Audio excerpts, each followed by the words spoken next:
was Sharon Stone. Anyway. Right, Matt. Are we good? Yeah, I think so. Just turn the camera a little bit. Do we all look like we're in the same place? Shop? Ship? Yeah. Yeah, we're ready to go. All right. Hello and welcome to the GRN interviews. I'm very delighted to have with us today Christopher Walker, one of GRN's most veteran correspondents. Hello, Chris. Thank you for coming. Thank you for joining us. Thank you for having me. Chris, could you first just tell us a little bit about your career? You've joined GRN long before I have, so run us through it. What have you been? Well, as you rightly say, I'm a veteran is a polite word for very long in the tooth. I suppose I was a foreign correspondent abroad for about, living abroad for about 34 years for the Times, basically. But I'm in my 60s now, and like most journalists in Britain of my sort of standing, age, job employment and past, we started in Northern Ireland. I mean, I didn't join the Times to become a foreign correspondent. You rarely did in those days. You joined, and you know, if you wanted to become one, you tried to become one. But suddenly, Northern Ireland blew up in 1969. And, well, I couldn't find it on a map, but most editors, nobody'd ever heard of the place, really. And so all sort of able-bodied young men and women were of various organisations, were to do with the Times, I mean, broadcasting organisations, were summoned to the ranks and went over there, and then it went on and on and on. And I was one of many journalists who lived there, having started going on rotas when it was thought sort of too dangerous to actually live amongst these people, but eventually it became ridiculous that you left on Friday night and went back to the pleasant purlieus at Chelsea or some Manchester or somewhere. And in fact, it's a bit of useless information. I was the 10th mainland English correspondent to marry a Northern Irish woman. So there were the sidelines. Actually, I enjoyed it very much, and it's a much maligned place, and it was a fascinating story. But it meant you had a whole generation of British journalists who were trained in, the sort of warfare and journalism that they wouldn't have been normally. And that followed on with the Americans had a similar experience with Vietnam. Yeah. But after that it ended, they didn't have anything quite so similar. Though of course they came to Northern Ireland in lesser numbers. So I think I was there, on and off for years, and I followed a normal path on the Times after Northern Ireland. For 10 years, I went to the Middle East to follow which is a very different ballgame. to follow a man called Robert Fisk, who'd been in Ireland before me and had gone to the Middle East. So it was a fairly well-worn path, because Beirut, the Civil War, was flaming up in those days. That lasted for 15 years, so that outdid the 10 years of what was euphemistically in Northern Ireland called the Troubles, which is the most ill-devised word I can remember.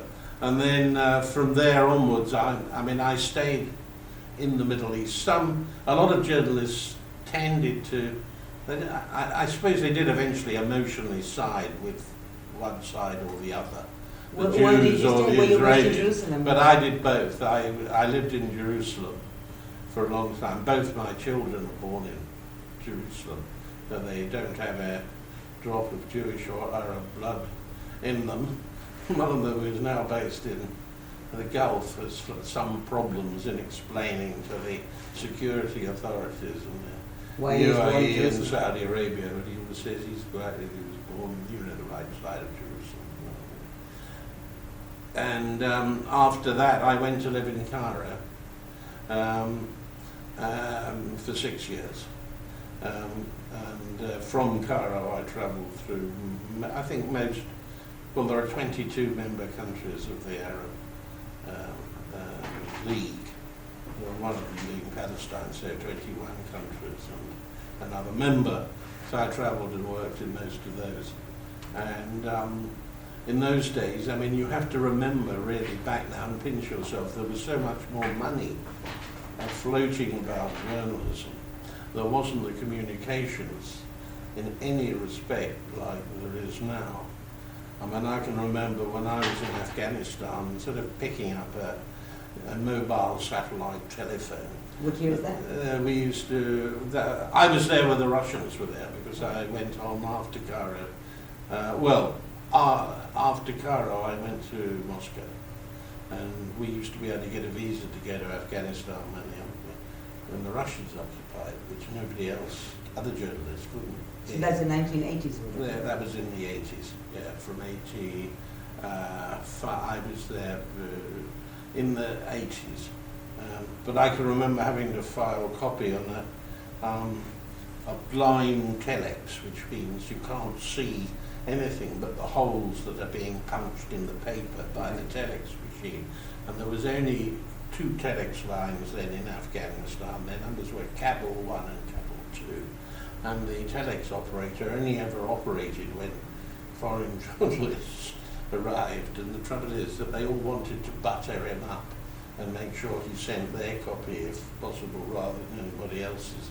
And they used to make the mistake of giving him booze, but he often ended up paralysed on the floor or treading on this valuable piece of paper that you. So no copy. No copy immediately, but those were different days. I wasn't in Afghanistan with Brits, so that, I think there again, so much has changed. You see, in those days, you didn't train for war. Now you will not be able to go to a war zone for the BBC or Sky Television or one of the American networks in their team without having been trained in conflict for insurance purposes. You have to have a hazardous environment. They have to go there and be kidnapped and all that business. I mean, we had none of that. We did have to wear a uniform if we, in the Gulf War, the first Gulf War. Well, in my mind, there are 3 Gulf Wars, not 2. The first Gulf War was between Iran and Iraq, right, and that lasted for 8 years. And that was really more horrific than either of the Gulf Wars. Did you cover that in any way? I did cover that, yes, and I was in Tehran, and I think the memory that sticks out of that war was that the Iranians used to recruit very, very, very young fighters. The key to they used to call them. They had a key to paradise. Key to paradise, and they were given, they didn't have any guns, so they were given a bit of wood carved like a gun, and told that that would be quite okay, and off they charged. And I remember on the Iraqi side, which taught me how, a mistake that still, I mean, everybody makes, and it's quite understandable, because Iran and Iraq, sounds, they all look roughly the same, don't they? And they seem to be Muslim, but of course, they're one lot of Persians and one lot of Arabs. And if you had gone to Iraq, I don't know if it's still there. One Shia and one British Sunni. That's right. And if you go to the Shatt al-Arab waterway, where a lot of the battles is, I always remember that under Saddam Hussein there were these quite huge bronze statues of generals that had fallen in this war, and they were something like 50 to 60 feet high, and they were all pointing towards the Persian horde, Iran, the Persian hordes that they were keeping back from, the pure Arabs. And I think that taught me a lot about the complexities. That even today, if you ask a lot of people, they think Iranians are Arabs, or Arabs are Iranians. In that way, of course, it's a trite to say that things have changed. But I suppose if I was to, cut it down to get rid of the obvious, one is the money that used to be thrown around on journalistic enterprises. The man from ITN would think nothing of chartering a private jet for himself and flying to South America to look for a German war criminal or something, with full support from his office. And people were also issued with a thing called, remember it was called an air travel card. With this card you could buy an air ticket anywhere with no questions asked. And many journalists whose career was, should we say, slightly faltering, made one last flight on the card, and are probably now watering in some parts of Cape Town or Los Angeles. Well, But, one of the main differences, I think, I mean, all those things you did for the time. for the Times. Yeah, I work, yes, yeah, I work yeah. for the Times. And I mean, I broadcast as do other journalists in places for a the Today programme on the BBC or something Sure. might ring you, but you would always be described as the Times. You weren't. Yeah. I didn't work freelance, and I didn't work for the BBC or ITN or anything like that. And again, this is a dying luxury that is a part of the money Yes. that was in the business at the time. I mean, most of the journalists who work nowadays go out as freelancers Yes. and pitch through GRN or personally That's to right. the broadcasters and to the newspapers. So in this sense, I think you are, my generation looks at yours as a very privileged generation. Yes. as well. Well, funny, that came home to me. I used to edit the university newspaper in Charwell. In Oxford, which is called Charwell, which is a river in Oxford. And I was one of the speakers at the 90th anniversary sort of celebrations, giving a mixture of advice and answering questions. And that question came up again and again. What was interesting was, despite the problems, the amount of people still wanting to do journalism had not diminished. In fact, I would have said it had Probably on the increased. rise. But I mean, I started in such a potentially boring way. I went to the Oxford University Careers Board, and some old fuddy-duddy said, "What do you want to be?" And I said, "I want to be a journalist." And he said, "Oh, well, we have a trainee job at the Financial Times. You can go there and have an interview and see you've studied economics." And I started as a trainee on the Financial Times, but nowadays there are a few trainee jobs for graduates, but I totally agree with you that I would advise anybody who wanted to be a foreign correspondent to go to the place they want to correspond from, or better still, find a place where there aren't already correspondents. I mean, you can't really do this trick if you turn up in Washington and ring any organisation and say, "I'm here." Well, they say, "Well, also there's 500 other people there." But I mean, if you go somewhere where you've spotted the news is coming up, or you just strike lucky, I don't know, I think you have some people on your staff, there are certainly some young people I've heard about in Yemen. We do, yes. Who formed a sort of a communal house. Yeah, we had 3 or 4 people. Yeah, and they just happened to be Walker there. And Tom Finn that just happened to be there. We often tell the story of Ben Judah, who was in Kyrgyzstan when things kicked there 2 years ago, and he was probably the only Western journalist there. And it being a remote place from everywhere else, it took quite a few long days before anybody could parachute in the journalism. So he was broadcasting via GRN to everybody. It was quite different. But I think, and this is a question I asked quite a few of these younger journalists of ours whom I interview, does the precondition for being a foreign journalist nowadays is to have the means to go and parachute yourself somewhere and wait for trouble to kick? Does that not define the class of journalists who are... Yes, I think it probably does. I think what defines the change in my mind between what I called before, and it's not before Murdoch, but before the accountants ruled. I mean, even Mr. Rupert Murdoch himself, when he travels by Concorde, or, well, there is no Concorde any longer, but by first class, I mean, he insists on paying, and I believe quite solidly that he does it. He charges the company the ordinary fare and pays the difference himself. And now I know there's slight manipulation with figures, but that's the sort of attitude. Whereas I remember talking to a veteran Time magazine photographer in Jerusalem, David Rubinger, who covered every war since the foundation of the state in 1948. When he used to go to New York, they used to send a limo, to the airport to pick him up from his first car seat, drive him to some huge lunch at time headquarters, and pat his back for 3 days and send him home again. Well, those days are gone. But as you say, a different class. I put the change, and it is a serious change because it's affected the sort of news that is delivered, because there is absolutely nothing wrong with news coming through social networks and these miraculous telephones of very brave people. In fact, more of them have died, I think, than conventional journalists, but they haven't got either the objectivity often to interpret them in a way. So you are getting a different, a different perspective.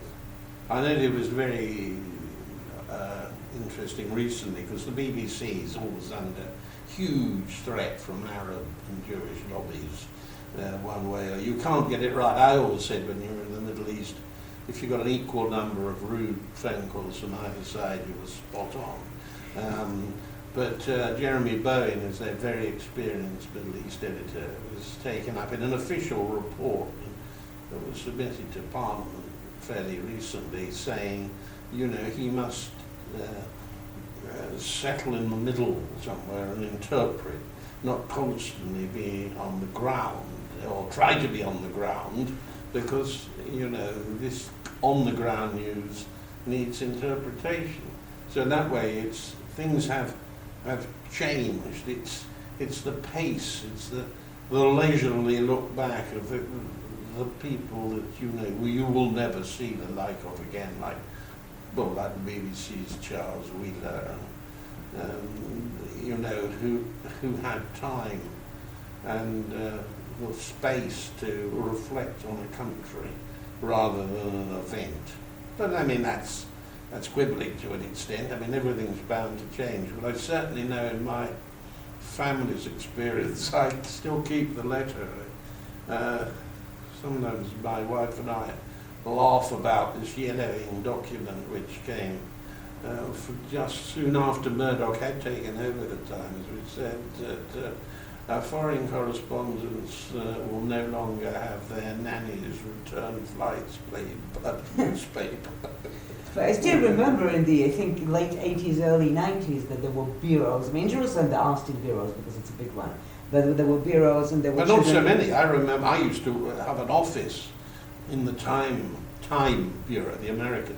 I mean, they had 8 rooms, which they used to rent off to make up a bit of the rent. But I was actually there, not in my period as living there, but in a subsequent period when I went at the end of a war to cover for the correspondent. And their correspondent was told, no more office, you work at home. And working at home has become, I would say, largely, except by history. There are historical reasons. And there are places, like in Moscow, you can't work at home. What's that? Well, they really want you to hire somewhere, and they really keep a sort of eye on you to a certain extent. And nowadays, it's not common. It's quite nice to have an eye kept on you because, you might find the wheels of your car or whatever have disappeared, not in maliciousness, but it's difficult to live there, and probably slightly sort of safer to work in an office environment. And of course, somewhere like Washington, these places are historic. I mean, they've been there forever. The New York Times, for instance, owns, once upon a time it had a managing editor who bought property abroad to stop paying rents, so they own property. But that's the luck of the game. Some people have bureaus, some people don't have bureaus. But the bureau, as you rightly say, which employed many people in it, and the bureau chief perhaps didn't write or broadcast. He sort of, or she, ordered and dispatched, have changed. How does it change journalism? Because we have this situation where, on one hand, almost everybody who's working on the ground is freelance. there's also a bit of an obsession with being on the ground. Sometimes it's supposedly more important than actually knowing what's going on. And you know, because sometimes you can get the information more. Sometimes I talk to a correspondent on the ground and they say, yeah, but what is happening? Because they're 2 streets away from what is happening. Yeah. They are on the ground, but they have no idea what's happening around. So there's a real demand from the broadcasters to be on the ground. On the other hand, as you say, the interpretation is becoming more important than the event, because anybody can provide the event, but not everybody's got the big picture. Yeah. And the third factor is that everybody's working freelance. How does that change journalism? in your opinion? I think, you know, rather as you intimated, it does lead to less interpretation. It can lead to dangerous misunderstandings, but that's not so much people being on the ground, it's people, should we say, back at base, rushing to put things on without checking where they've come from. And you can, I think, I certainly wasn't there, but I remember recently, you probably remember better than I do, there was supposedly a massacre in Syria that had been perpetrated by the government, and it appeared that eventually it had been perpetrated by the rebels. But by this time the images were so grotesque and horrible that they'd had a sort of effect on the psyche. So I think that is an effect. Plus the fact you're getting less coverage of important places that haven't got the famous bang bang in them. So I mean, I don't know. It took famously a long time to discover the lack of the drought in Africa and Ethiopia. Michael Burke of the BBC eventually discovered with a camera crew. But I think that really unfashionable. I mean, these days of the wandering correspondent who might come across things and who knows personally leaders. I mean, famously, there used to be bureau chiefs. They wouldn't have used the words, I don't think. Like there was one in Paris for the Times. You know, the Legend d'honneur. There was another one in Rome who the Pope used to single out and go over to and speak to at his instigation rather than the others. I think that sort of well, way they of were like life ambassadors because they had their bureaus. Which but they've changed, you see. Yeah. I mean, it's no good now. It has been suggested that the British, not completely foolishly, closes down its embassies because by the time the ambassador's written his telegram and got it back to London, in London they've watched on the 24-hour news, they've heard commentary, they've heard what Professor Willy Wonka thinks of it, what the colonels think of it, and then comes this sort of rather late appraisal. In fact, they have stopped, I think, the final letters, because it was tradition in the British Foreign Office that the ambassador who left wherever could write and wrote a final telegram in which all the untruths that he perpetrated over the years out of necessity were covered, and then all his inner feelings or her inner feelings could come out, and there was some they were edited actually by a journalist, former MP called Matthew Paris, and they were the last words, and they were remarkable, I won't name the names, and they're wrong for the races involved, but it's certainly nothing against Bulgarians, but if it had been, it might say, actually all Bulgarians are thieves and liars. I'm not saying about Bulgarians, but that has stopped. I mean, they don't require those telegrams anymore. So the pace of, all of it's just common sense. The pace of life has changed in every way, but I think what's heartening is that journalism exists and has transformed to an extent, though people are fighting to keep the newspaper alive, but not necessarily the broadcasting arm. That's slightly stronger, I think, because of the social networks. But I suspect there will always be a desire for considered news or a respected voice.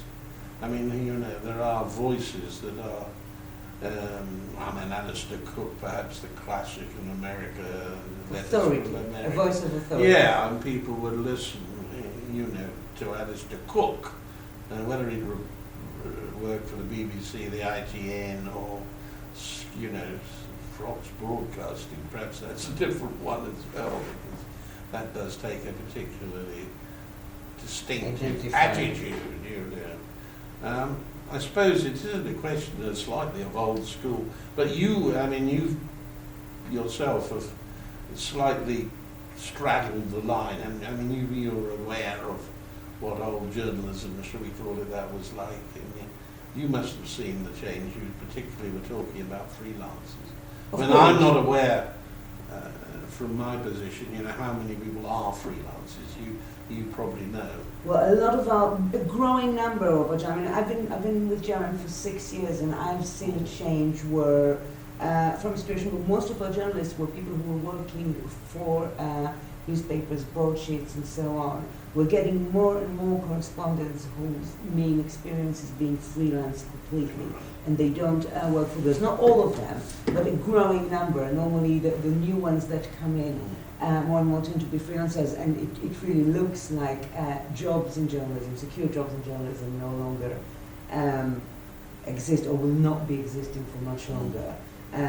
Especially if we're talking about foreign posts. Nobody wants to stick somebody in some nice flat in some foreign country and pay for their children to go to kindergarten and pay for their lunches with ministers, where this place is a hotspot today and is going to be forgotten for a month tomorrow. So basically the other correspondents are chasing the stories, or the stories are chasing the correspondence, and this is what GRN is trying to meet, the need for authority on one hand, and to have vetted correspondence, to know that you're putting somebody on air that somebody else has already checked and knows that they are journalists of reputation, but on the other hand, not to have to cough up the money to keep somebody there. Are they allowed to say who they are? Who? The journalists? No, when I say who they are, I don't mean their name, but do they say just simply, I'm Fred Bloggs from Global Radio News, or do they say, Depends. I'm Fred Bloggs from It Parry depends. Match, We're very working happy to, if somebody is working as a staffer for a newspaper, we're very happy for them to appear on the broadcaster's television as a Guardian correspondent or Times correspondent. Sometimes it's a journalist's request. We have no problem with that. We want it to be clear to the newspapers that with whose correspondence we work, that it is in their own interest and that there is no clash between their work for the publication that they work for and the moonlighting, if you will, that they do for us. So basically, if a Guardian correspondent appears on France 24 or CBC or CBS, he or she would be tagged as a Guardian correspondent. I think one of the most impressive things about you, Chris, if I may say, that you seem to really keep up with these changes, keep up with the time. And I think it's probably one of the reasons why you caught on to the idea of GRN and to this move towards freelancing and joined us in quite an early stage. When was that? I think you'd only just set up. I never remember an office in distant Victoria, and in those days, Henry, your boss, was taking the occasional pictures of any correspondent who appeared, and he had decided to hire. But a great, brilliant businessman he is, but not a brilliant photographer. And for some, you had a direct focus on our website. It wouldn't have even been allowed in Alcatraz, I think. But luckily, I was surprised when they met you how handsome you were. Thank you very much. But that was because eventually I was persuaded by one of your subsequent managers to go to a studio in the King's Road, Chelsea, and pay a little money for a lady with lots of lights Henry's and still our lots of CEO, paint. by the way. But yes, that worked well. So did you know Henry from before? How did you come across us? No, I came across you through a colleague who's also, one of your senior staff veterans, commentator Christopher Lee, with whom I used to work on British Forces Radio, and we worked there on a round table in which he was the administrator, shall we say, and a variety of, let's not use the word aged, veteran journalists, foreign correspondents, and senior academics varied around this table every week. And it was really for army officers around the world to sort of keep up quick fire on what was happening in current affairs. It was through him, but I mean, he's had a very diverse career. I mean, he's been an author even of the Archers in his time. Oh, we'll get him on this chest. As well as the fantastic histories of Britain. And he's a historian, but I knew him when he was defence correspondent of the BBC. So I knew him in one or two war zones beforehand. And it was he was one of your early. He, I think, personally knew Henry. Right. Where, they knew each other. I didn't know myself know Henry. And you've been doing quite a lot of work for us this year, and I wanted to really kind of jump with you to this last year in the UK. How long have you been covering the UK for? When did you stop travelling around and settle down?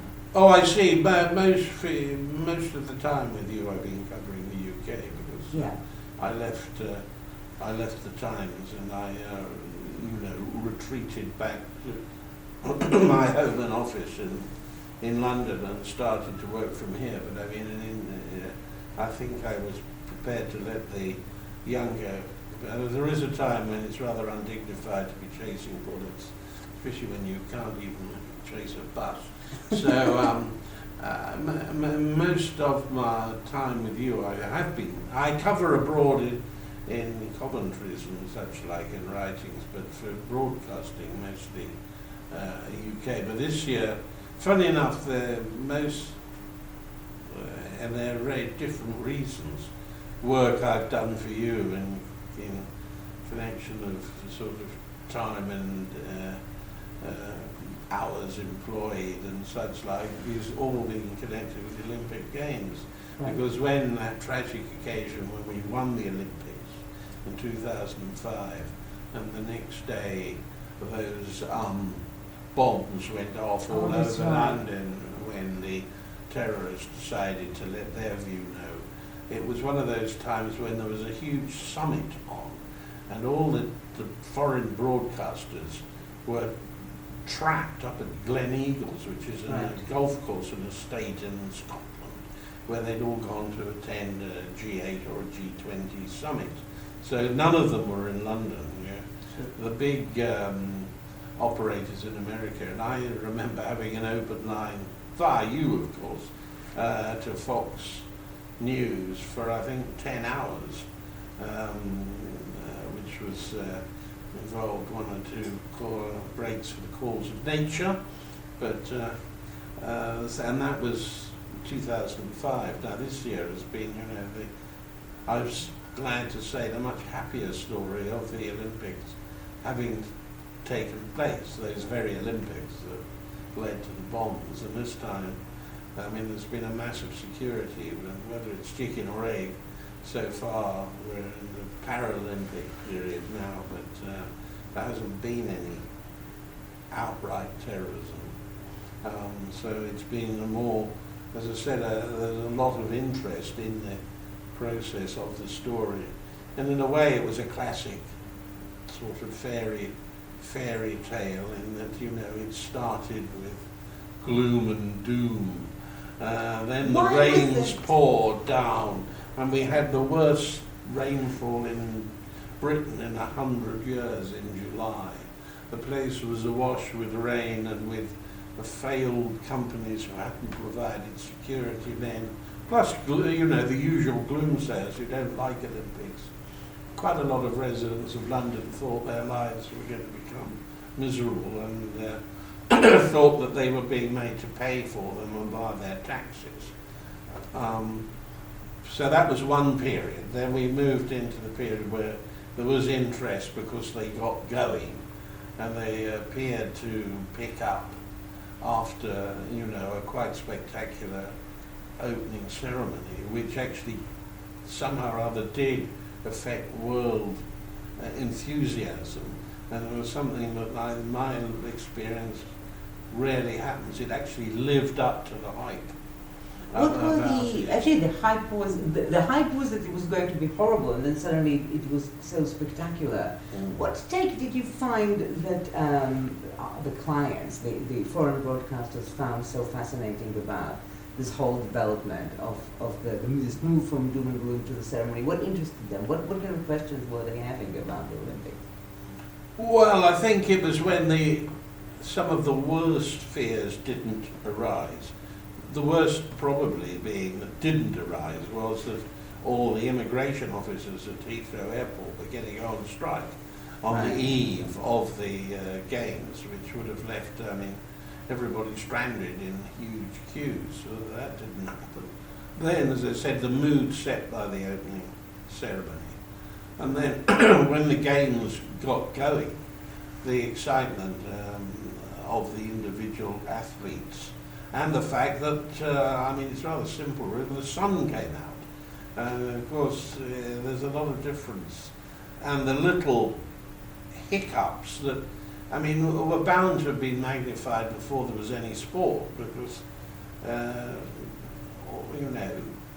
journalists, like everybody else, need something to do, and there were these games that weren't yet started, or underway properly. So when there were empty seats, which were a great embarrassment, and some scams on the tickets and such like, people picked on those, but they were sort of overtaken by the way in general, particularly the traffic infrastructure of London worked.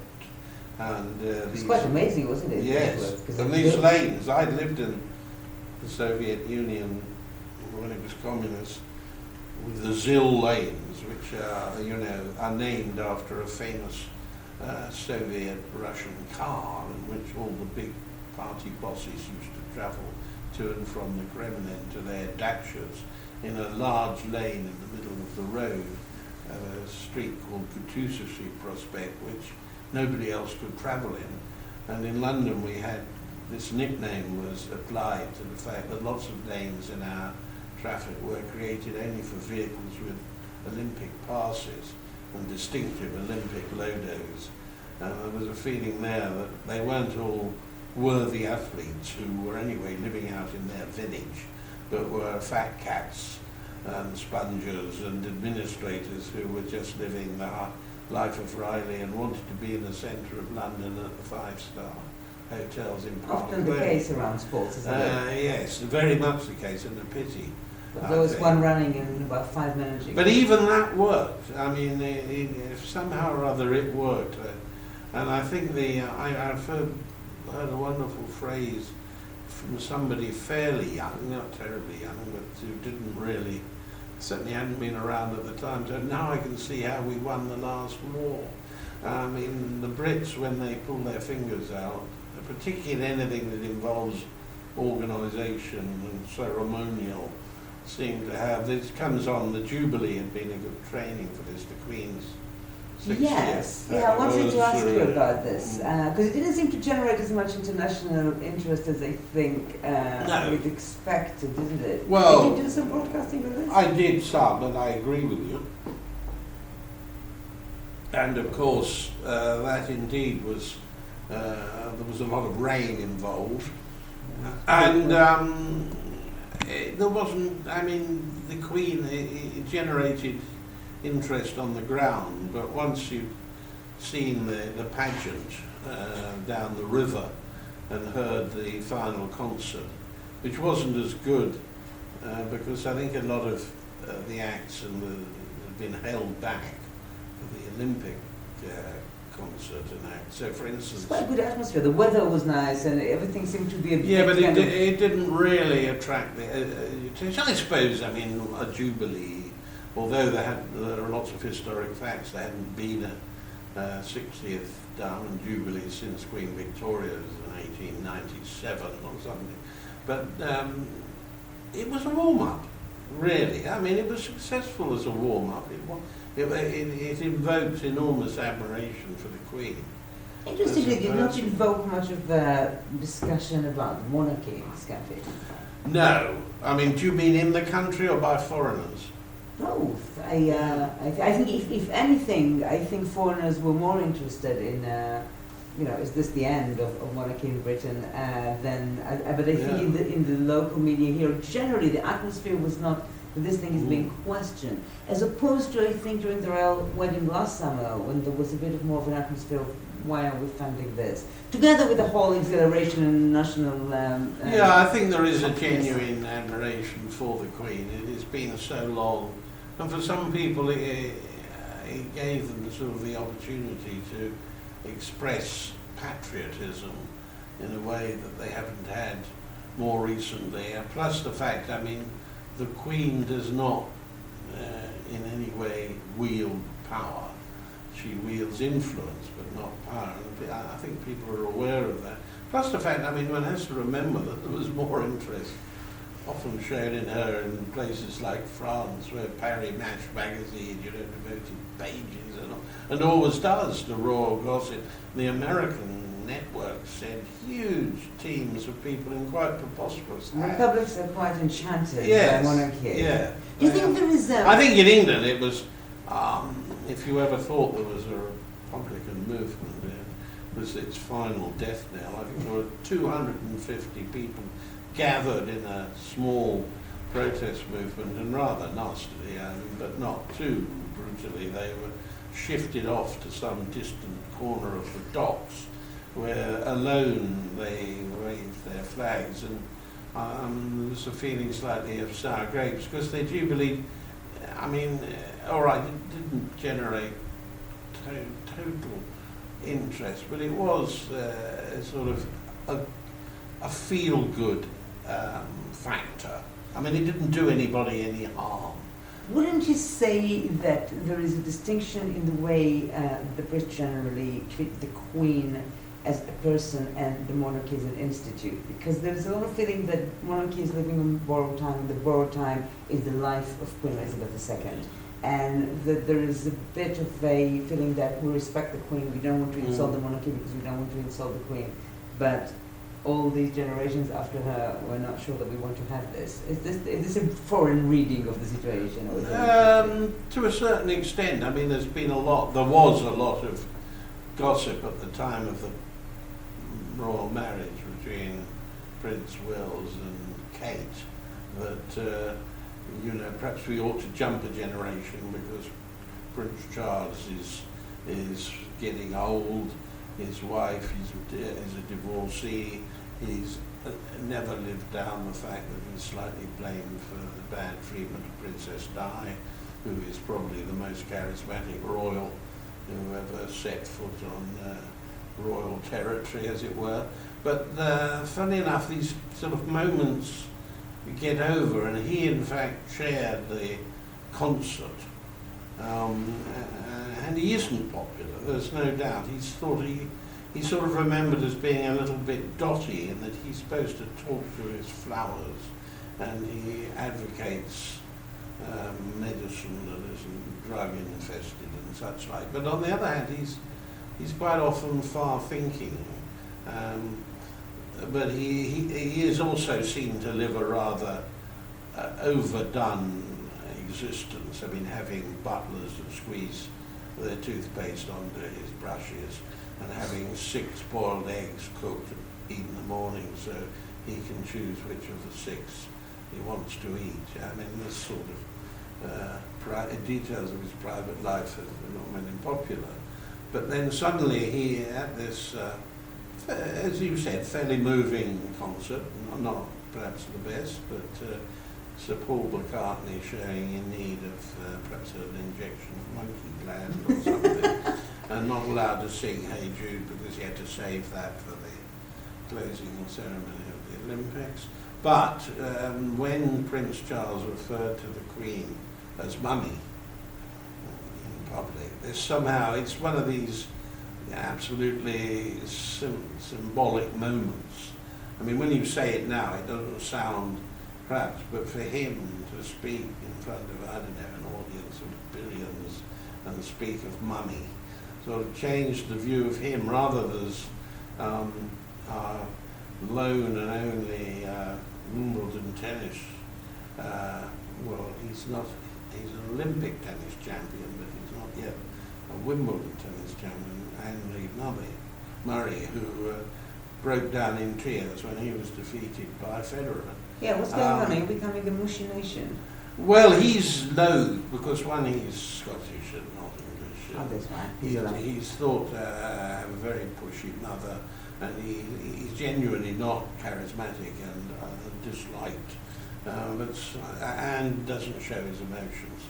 But suddenly he broke down and sobbed and wept. Yes, it's a very good remark of yours. In fact, I have heard people describe the Olympics as the crying Olympics, because the Wall Street Journal did a uncharacteristically human interest poll, perhaps under the influence of its new owner, Mr. Rupert Murdoch, in which they discovered that 37.5% of all British medal winners broke down in tears on receiving. And actually, compared to what? 37, well, supposed to receiving their medal with a straight face. No, but what I mean is, do the English tend to cry more when they receive medals than any other nations? Only on this occasion. As you said, have we become a mushy nation? Yeah. And there were BBC, I shall name one of them that I heard, John Inverdale, who broke down in tears while broadcasting, the games, per se. I don't know. It's a very good question. Perhaps we've all gone soft. I remember the scandal when, was it Boris Johnson who went to Liverpool after the hostage from Liverpool was executed in Iraq, and then he had to apologise for condemning the Scousers for crying and being what he described, I think, as hysterical. Yes, you're right. And the Scousers are themselves quite an individual part of the United Kingdom, because they, to this day, will not often take the Sun newspaper and deal with its former editor, Mr. Kelvin Mackenzie, because the Sun newspaper said at the time of the Hillsborough massacre, when scores of them were killed, that they were all drunk. Right, I remember that. And there's times when, perhaps you shouldn't vary too near to the truth. It's not a terribly good defence. But there is, and that's why it was noticed, the fact that people, yes, I mean, crying the occasional tear from a victor, but the fact it seemed almost de rigueur to break down into ocean of tears upon winning this medal did signify, the whole games, I think, signified a change, and perhaps the best thing of it underneath is the way that, we have been battling with colour problems, with culture problems, and it did take place on the actual first anniversary of the riots, which was another time I've worked for the GRN in not such good circumstances, but the sight of the whole of Britain, the rising, metaphorically there's on television as well as those in the stadium, of course, are rising to cheer a rather emaciated-looking Somali immigrant as he came in as a victor of his race, or 2 long-distance races, was extraordinary. And the fact that really, somehow or other, multiculturalism, which had been criticised by a lot of right-wingers as being too strong an element of the opening ceremony, was really manifested during the games, because it seemed nobody asked what colour people were, and people were all sorts of colours. But I think visitors to London who are not party pre have noticed that one of the best things about London is the way that people do mingle. Okay, we had the riots, but even they weren't colour riots. They looked like it, but when you start investigating the footage and they go through the court cases, thousands of court cases that follow, there are often white people involved in them as well. And looting for black people. Yes. Asian people. And we've all known that, if you live here, you know very well that there's a lot more enmity often between those of African origin and those of Asian origin than there are between those of either African or Asian origin and those of, pure white British or English or Scottish origin. There is but these things are contained in London, and I think that'll be there's a frightful word which I'm sure you've heard many times, and if I hear it again, I'm quite likely to jump out of the window, is legacy. Everybody wants to know what the legacy is going to be. Of course, that's the one thing nobody does know. But I think if you were to look, we'd have to come back in a year's time. Maybe we'd all have to eat our words as we'd be reporting a new series of riots or whatever. But I think the legacy will be a great sort of coming together. That's the legacy of the Olympics. Yes. What's the legacy of the riots, though? I think the legacy of the riots is not a great deal below the fact that there weren't enough policemen on the ground and there weren't enough politicians to lead them. And so, our nation was caught with its summer pants down when, this idea sort of we all go on holiday and they were just caught. I don't think, personally I'd stick my neck out, I don't think there'll be riots like that again immediately. I don't think there's I think the effectiveness of dealing with, if they'd have been dealt with properly, they wouldn't have spread to that extent. But when people could see that you could get away with it, and they were watching on television, it doesn't mean that they were necessarily writing from some deep-seated social grudge, or they were just writing because they wanted a free television. That's a big question. And wouldn't you say there are seeds of social disquiet in England that could surface again, maybe were different? Well, I think there are in every country. Look at France. They've just had riots last week in the town of Amiens, only in one city, but along very similar lines to those which haven't happened in Amiens. We touch wood, not through the summer yet, but we haven't had a repeat of the riots. And my feeling, being out and about in London, in some of those areas too, is that I don't know, perhaps the Olympics have been something like when you're going abroad and you don't want to get malaria, you take a particular drug and it stops you, supposedly an antidote to it. And these Olympics, there's an antidote to people rioting. I personally cannot see them this summer suddenly going on, and plus the fact, as I say, the security lapses were huge. We've got a new police commissioner, we've got a new attitude. There were extraordinary high sentences dished out, some of them grotesquely unfair, in that they didn't match each other. You could get 2 years in prison for stealing a milk bottle and 2 months in prison for stealing 15 televisions. It was done in a hurry, but it did get the message over, I think. We've got to think back then.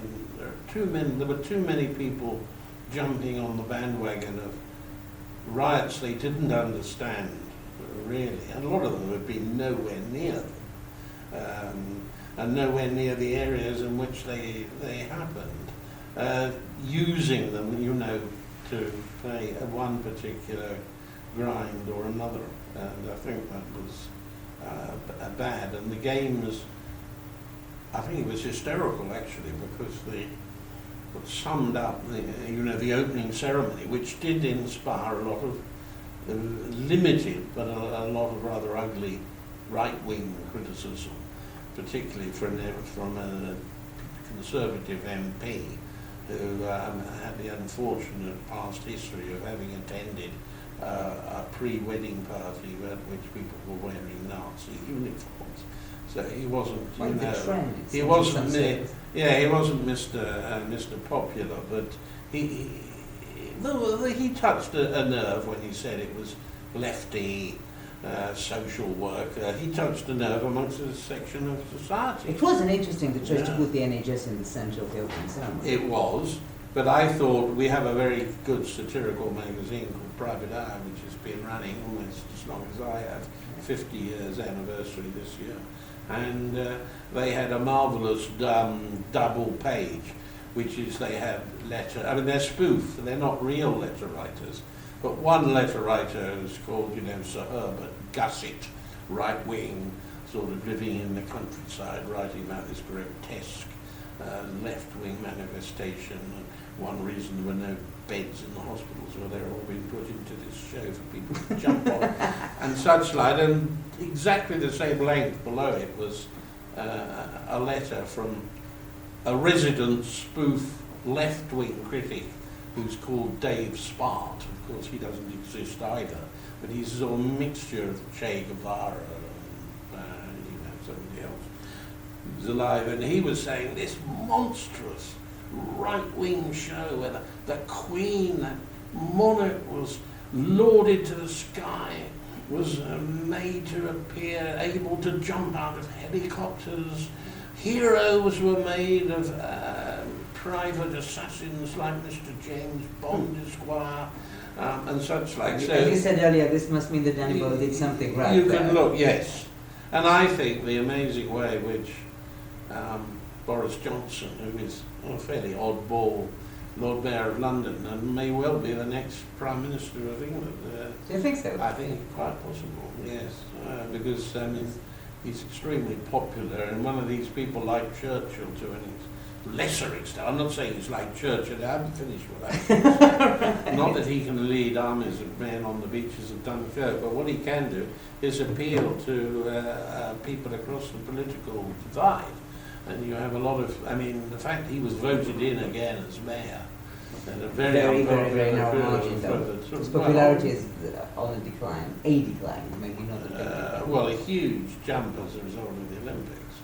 Yeah, but and Cameron, the Prime Minister, the Tory, is not popular. Right. So anyway, I was saying that the fact that Johnson, without hesitation, as they say, came out and praised the whole tone of the opening ceremony, had no truck with this sort of carping, whinging sort of. Well, there's nothing wrong with the right-wing view, but it was the fact it was a sort of ultra-right knee-jerk reaction, which didn't take in the whole. Now, I think abroad there is a genuine criticism. I've heard a lot of foreigners. Some people just didn't Didn't understand a word of it. No, and also there were huge gaps of history that were missing. But that's Britain in a way. You have a lot of history, you know. Yes, but there were bits that were totally incomprehensible. What was mainly criticised for being missing? The Empire. The fact there was absolutely no there's reference to the British Empire and what it had done, over the world and the power and influence of it. Such like, that was one criticism. Well, all sorts. A thing that large, and if you encompassing a country in 3 hours is impossible. Put it down to peak criticism. Also, that there was criticism that you could have had better pop groups.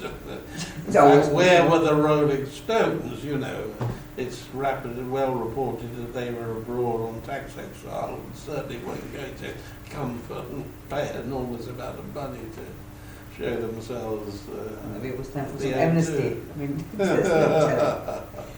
But I just want to ask you about one more thing that is happening this summer that's been on the news agenda, and this is Julian Assange sitting in the Ecuadorian embassy with demonstrations outside, threat of extradition. What's going to happen there? How does it look? I can't get out of my mind the example that keeps being thrown up at us by those who know their East European history of the cardinal in Hungary who spent 15 years inside an embassy having asylum. Whether Mr. Assange will spend that long, I don't know. I don't see personally any immediate way he's going to get out, because I mean all avenues are really covered. I know he's fairly thin, but even the thought of him being packed into Might be working hard. diplomatic bag is hard. Frankly, I can't immediately see. I think there was a complete red herring about the British storming the embassy. Was really a misreading of a law that was introduced during the Libyan the siege of the Libyan embassy. But I don't know the answer. I think on the whole, when people don't know the answer, he'll be left to sweat it out. And he'll be allowed probably to make his occasional appearances on the balcony. But as these things go, if nothing dramatic happens, he'll slowly become not forgotten, but of a lesser. I mean, there won't be an enormous upsurge of support on his behalf, I don't think, because it's very hard for him really to whip up a large constituency of support on the fears of conspiracy by the Americans, when the crime that he's wanted for questioning by is being put something that put liberals forward. don't like. Well, they don't like ladies being raped. Yeah, exactly. Quite rightly. It's And a difficult they call. also, I mean, Sweden may be boring. Sweden may have a high suicide rate, but Sweden has got one of the fairest judicial systems in the world. And if he was being, sort of sent off to some tin pot banana republic, maybe. So I mean, you heard it here, but I'm not going to bet the farm on it. Is that we're going to get a lot more views of the back buildings behind Harrods, which is where the Ecuador embassy is situated. It does seem that he has the support of the Ecuadorian leader, who is himself has a slightly dodgy not human rights, but attitude to free speech and independent newspapers and broadcasts. So it's a rather weak prediction, but I just think it'll more of the same at the moment. Do you think? Do you have a different view? No, I actually just came back from 2 weeks in Edinburgh in the festival. So I kind of landed into this, but I'm still catching up with it. We were hoping to interview very soon one of our correspondents in Ecuador about this. Very interesting. To see where are they coming from? I mean, why are the Ecuadorians supporting this? But I think you might be right, but I think that a lot of conspiracy theorists, and you don't need to be a mad conspiracy theorist to think that it's no accident that the nature of the offence that he's being accused of is splitting his supporters, one that would split his supporters so much. I mean, I've been following a lot of arguments and discussions inside the feminist community, saying, on one hand we support this, and that there were very interesting. But that would require, wouldn't it? Not now. I mean, that would require that the two women involved, who were Assange supporters, were plants. Yeah, that would involve quite a lot. But If that's true. If that's true. I personally don't think it is true, but I honestly don't know. The whole thing is so strange, and the whole offence is so strange. But as you say, I mean, there's no telling how it plays. Can he stay in the Ecuadorian embassy forever? Governments there are going to change. He's going that's probably going to be the definer, is actually what happens on the ground in Ecuador if there is a change of government. And the support is not the same, because there's no, I gather he's got a room with he's brought in a sun ray lamp to keep himself sort of retired to a certain extent. There's something, well, you shouldn't say it, but why not? I mean, let's just speak out. I personally am not party pre to anybody in this, struggle one way or the other. I'm not one of there are journalists who are very much on his side, but journalists are very much against the tactics of WikiLeaks. As you know, with The Guardian that wrote the book about him, I mean, ended up in a frightful squabble with him. because he is a tricky character. But there's something, you can shoot me down on this, and do if you think I'm being even slightly offensive, but I find in private conversations about him, not with interested parties, not with, particularly politically motivated men or women, but just sort of, awful phrase, ordinary men and women, people don't like him very much. There's something about him that they don't seem to like. It's hard to pin down. That sort of supercilious look, perhaps. Just like in the case, I think, of the Queen, only the other way around. I think often the cause is just and good, and the people who represent it fail to be as popular as they could have been, or as nice as they could have been, or as personally impeccable as they could have been. I think Julian Assange might be one of these cases. Yeah, he doesn't seem to come across for many people as very likable. No, the frightful phrase is charisma, I suppose. I mean, I can imagine somebody in a trap position like that. I mean, he is in a trap position. Okay, he's the sort of, what's the word, the butterfly in the golden cage, like Cordelia in King Lear remarks. He is obviously not living a too hard a life inside the embassy. One actually feels slightly for the staff in the embassy, and one wonders how they're bearing up to it. But maybe hard life for being a little bit overrated as something that is necessary for somebody to be a hero of one's time. Should he really be starving in order to have done quite a massive service, I think, to journalism that I think for a long time was... I don't think he's starving. No, exactly. I think should he be starving? Oh, I see. You're saying he's living quite a comfortable life as if this is a bad thing. Yeah. I mean, it's fine. Living in an embassy, they normally serve quite good food in these places.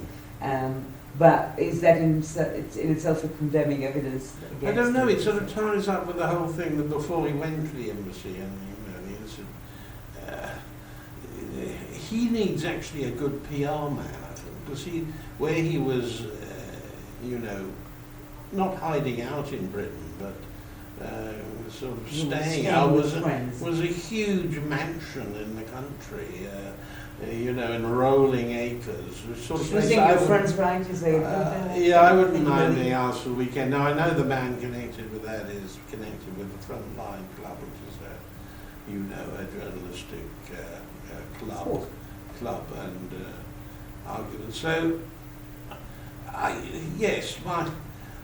we'll have to sort of have regular meetings on air about this, and we'll see when we can do it. But if you were to ask in 6 months' time, when do you think Mr. Assange is going to be coming out of an embassy, I wouldn't be that surprised. That he might not. That he might still be in. He might still be there. Okay, let's schedule a meeting for 6 months from now and see how he's doing. Yeah. You follow that, Chris? I'll bring my sunrays out. Fantastic. And thank you very much for being here with us today, Chris Walker. And I'm sure we'll be hearing you on air anytime soon. Thanks, I've enjoyed it. How long have we been going? 2 hours?